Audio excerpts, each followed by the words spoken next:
आज भाई यहाँ पे पीछा का मुद्दा लेकर आए हैं। आजकल पीछा की बहुत समस्या चल रही है लोगों में भाई, जो पीछा होना चाहिए भाई। पीछा किसी ने पानी नहीं लगाया। पीछा भाई यू भाई दुआ होगा। पीछा किस तरह दुआ होगा वो मैं बताऊंगा भाई। यू भाई अपना दुआ होगा तो हमने गोल्ड लोन भाई, इसे फाइनेंस फाइनेंस पर लेने की कोई जरूरत नहीं है भाई। और जायज रेट पर जो आड़े ये अग्गा बग्गी ठग्गा वाले अंडा नहीं, जो भाई गोल्ड लोन दुआ होगा सस्ता रेट पे भाई, उनका भाई जो अपना बैंक का रूल है नहीं, उस पर गोल्ड लोन यू भाई दुआ होगा भाई। किसी ने पीछे की समस्या में मन की कोई जरूरत नहीं भाई।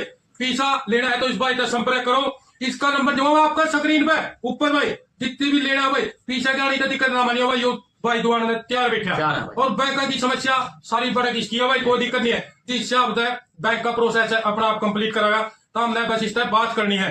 तो भाई गोल्ड लोन लेने खातर भाई इधर संपर्क करो। यू भाई दुआ हुआ भाई आप सारा प्रोसेस यू करेगा, किसी ने करने की जरूरत नहीं भाई। और ठग्गा बग्गी आएगा फंसने की कोई जरूरत नहीं भाई। इसका भाई का नंबर दूंगा करवाना में और लोहा दौरा के गामा में कड़िया भी करवाना तो इस भाई का संपर्क करो भाई।